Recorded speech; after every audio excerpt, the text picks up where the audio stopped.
Hi everybody, it's Jared Pike from BeatlesMedleys.com, and here it is, the complete chart of every Beatles song ever released by Parlophone in the UK and Capitol Records in the US. Why are the albums so different? Well, that's what we're going to explore today. First things first, because I know you're going to ask, you can download this chart for free. There's a PDF link at BeatlesMedleys.com and in the YouTube description below. Before we dive into the details, here are three basic reasons why the albums are so different. Number one, UK albums at the time had 14 tracks, whereas US albums only had 11 tracks or even less. Number two, the Beatles tended to focus on singles rather than albums. It wasn't until later in the 60s that an album became an artistic expression of its own. And number three, Capitol executives didn't think the Beatles had an American sound, which is so untrue, it's shocking. So these highly paid executives felt they had to rearrange the Beatles material to adapt it for US audiences. They even went so far as producing their own mixes with added reverb for a more American sound, when in fact it just sounds more like crap. Now, we're going to start our journey in the pre-Capitol era with the Beatles' very first album, Please Please Me, released in the UK in March 1963. Now, as you can see, it's 14 tracks, and it has their two biggest hits to date, Please Please Me and Love Me Do. Capitol in 1963 chose not to release this album in the US, and so EMI offered the material to another record company called VJ, who renamed it Introducing the Beatles. But they didn't release it either. Why? Well, VJ had first tried putting out a few Beatles singles in the US, and they never caught on because VJ was a pretty small record label. In fact, there were several record companies in North America that tried releasing Beatles material in 1963, including Swan, Tolly, and even Capitol of Canada. None of these singles achieved any success in the US, so why would VJ waste their efforts on a whole album? Well, it wasn't until January 1964, when Beatlemania had well and truly caught on in the US, that VJ got their act together and put out Introducing the Beatles, and sold 1.3 million copies of it before Capitol could even get their shoes on.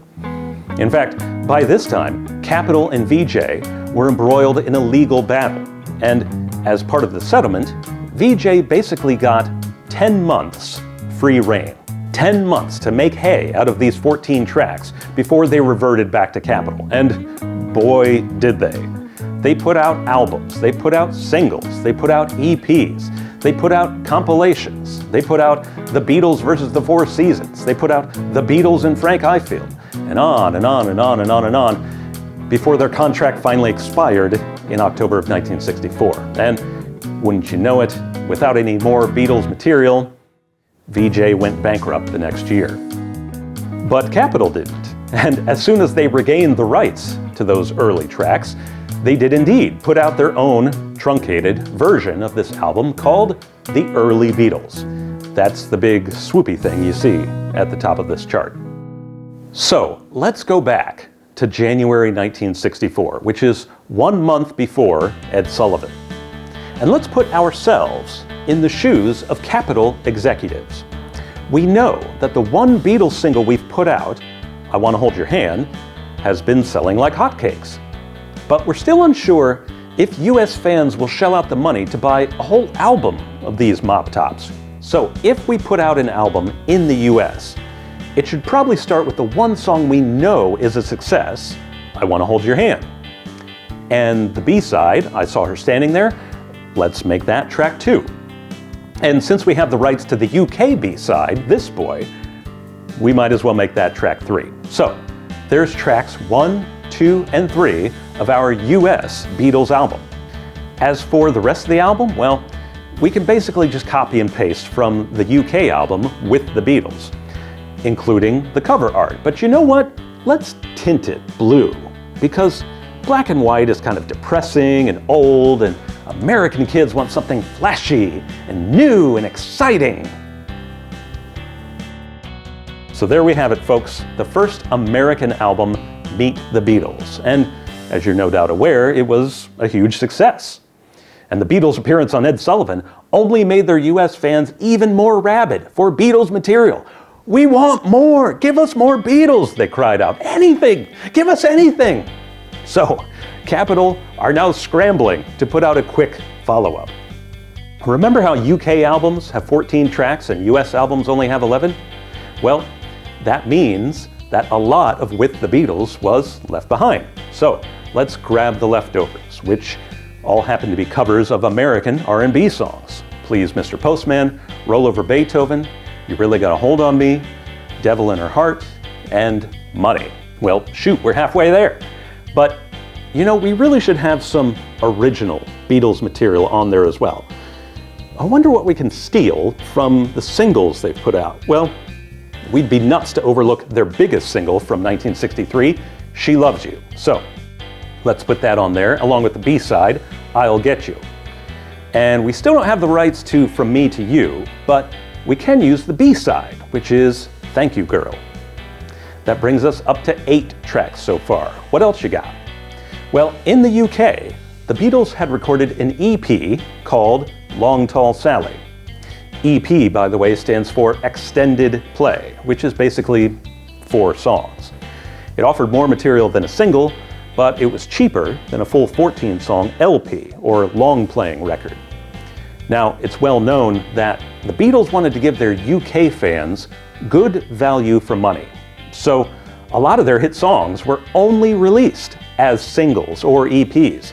So, fans didn't have to pay twice for the same song on both a single and an album. Capitol Records, on the other hand, had no such moral qualms. So, they raided this EP and took the first 2 tracks, Long Tall Sally and I Call Your Name. That brings us up to 10. We're still 1 short. Now by this time, the Beatles were filming their first movie, A Hard Day's Night, and they'd already recorded a full album of songs to accompany the movie.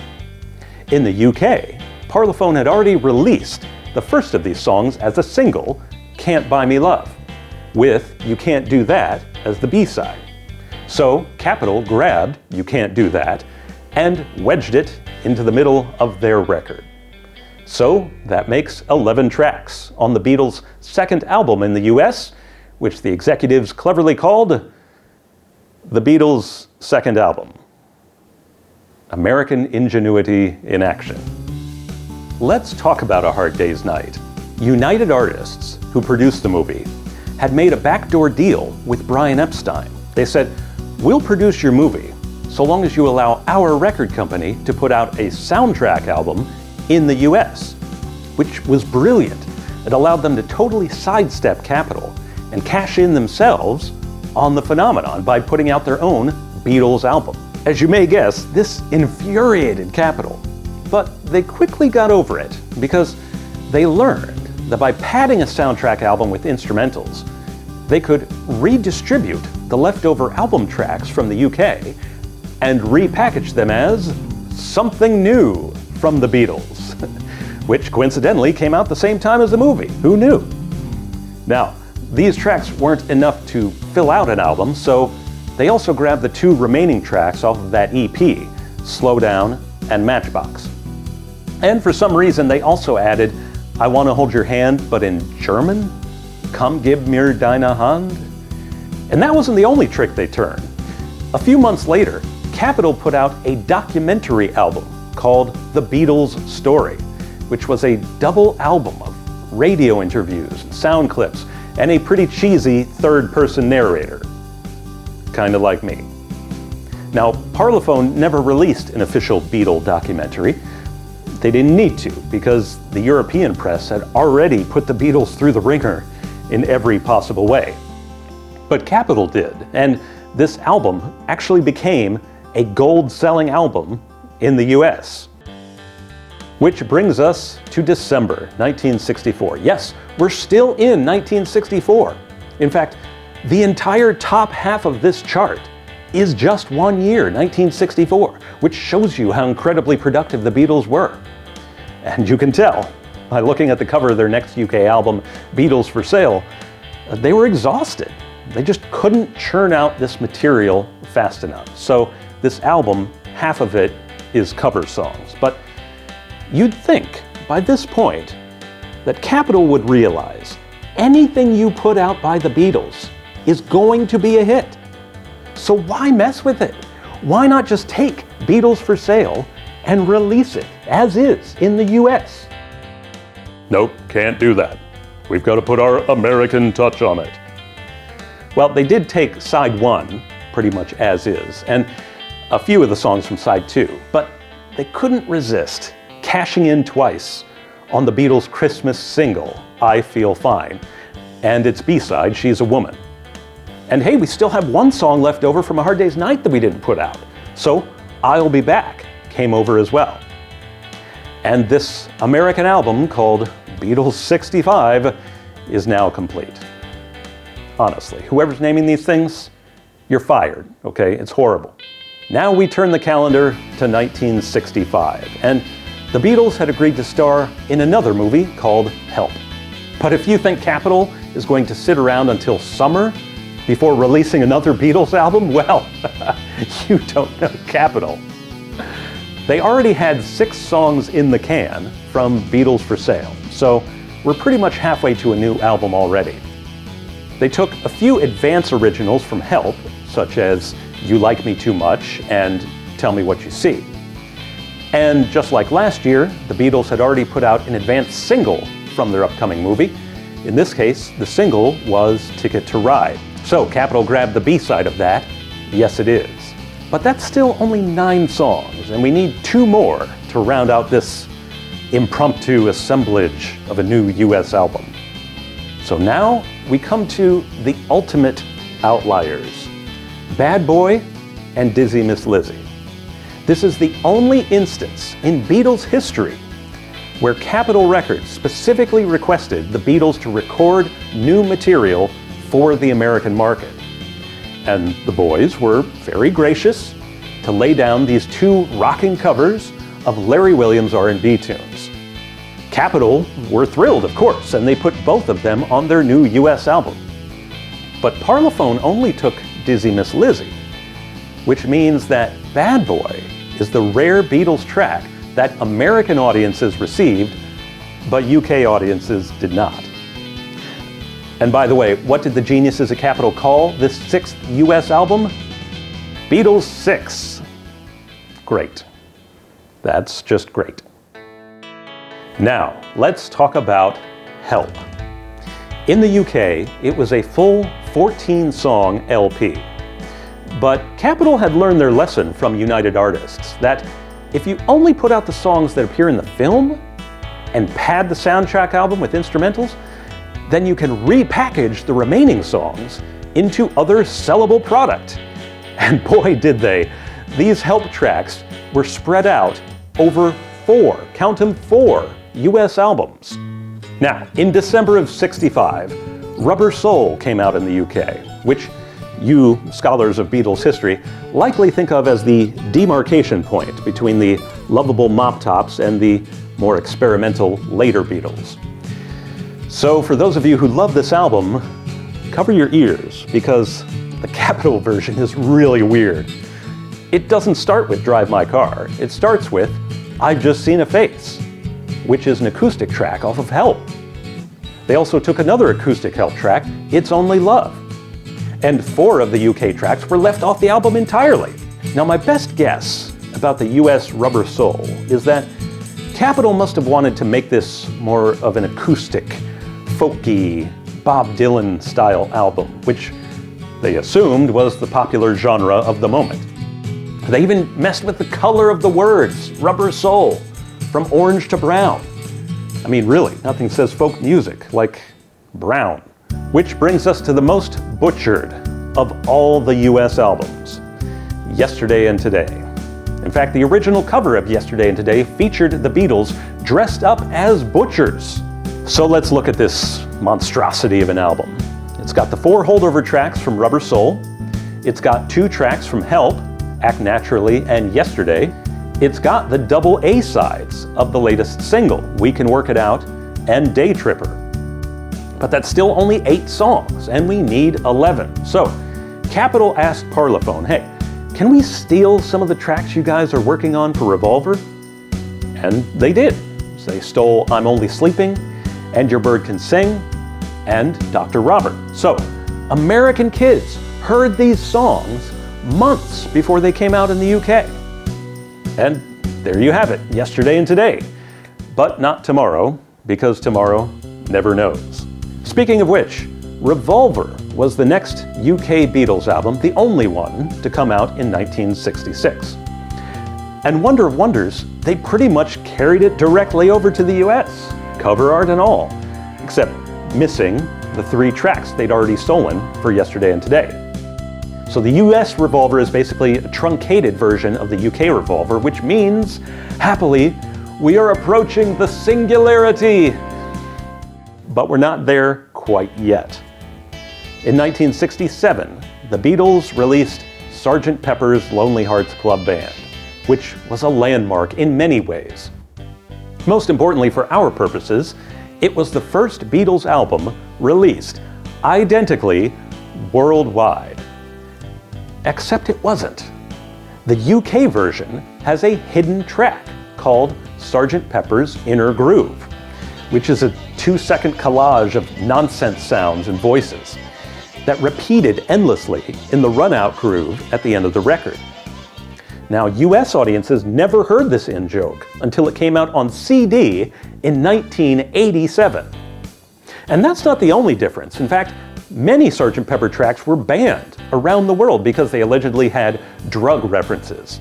There's an infamous version of Sgt. Pepper from Singapore that replaces A Day in the Life with I'm the Walrus. Like, that's not about drugs? Goo Goo Gajoob? Later in 1967, the Beatles made a TV movie called Magical Mystery Tour, and in the UK, the accompanying album was a double EP featuring just the 6 songs from the movie. Now, as you may recall, EPs were never popular in the United States, so Capitol had to do something to expand Magical Mystery Tour into an LP. So they added all the Beatles singles from 1967. Strawberry Fields Forever and Penny Lane, All You Need Is Love, along with Baby You're a Rich Man, and Hello Goodbye. So the US version of Magical Mystery Tour was basically the film songs on side 1 and a bunch of singles on side 2, which made for a perfect Summer of Love psychedelic album. So much so that when they decided to standardize the Beatles catalog for compact disc in 1987, they chose the UK versions of all of their albums except this one. Magical Mystery Tour is the only American version of an album that made it into the Beatles' official canon. So now we arrive at 1968, and by this point, the Beatles were tired of record companies telling them what to do. So they decided to set up their own record company, Apple. Now, say what you will about Apple, but here's one undeniable fact. As soon as the Beatles took control of their own product, their album releases became unified worldwide. Never again would you have different versions in the UK and the US. The White Album, Yellow Submarine, Abbey Road, Let It Be, all these albums are identical and consistent, which is really the way it should be. But we're not done yet. Perhaps you'll notice what's missing in the bottom of this chart, all of the singles they released in addition to these albums. Lady Madonna, Hey Jude, Revolution, Ballad of John and Yoko, and many more, plus all of their B-sides. None of these songs ever appeared on an album. Parlophone were the first to attempt to correct this in 1966 by releasing a collection of Beatles oldies, which gathered many of these singles onto an album for the very first time. Capitol followed suit in 1970, releasing their own compilation album called Hey Jude. And in fact, throughout the 1970s, these compilation albums came out almost every year. So that's how we got the Red Album, the Blue Album, Rock and Roll Music, Love Songs, Rarities, and the particularly goofy Real Music. It wasn't until 1988, when the Beatles standardized their catalog for CD, that they finally assembled all non-album Beatles songs, singles, B-sides, EPs, into one definitive release called Passmasters. So if you bought all the UK CDs and you bought Passmasters, you could finally own every song the Beatles ever released. And there we have it, folks. It was a long and winding road to get here, but we've successfully visualized every song the Beatles ever released during their recording career. I think what this chart really illustrates is not how chaotic those times were, but how productive they were. In 1964 alone, they put out 5 albums in the US. 5 albums in a year! And a feature film, and a worldwide concert tour, and TV appearances. And John Lennon wrote a book. And still, 50 years after the fact, we are still finding material to be newly released, which is how we now have the anthology, live at the BBC, live at the Hollywood Bowl, the Christmas fan club messages, remastered outtakes, 8 hours of the Get Back film, and surely more to come. The Beatles were truly the biggest entertainers of the 20th century and continue to be so well into the 21st century. Thank you very much for joining me on this journey. I'm Jared Pike. Remember, you can download this chart at BeatlesMedleys.com. Thanks, everybody.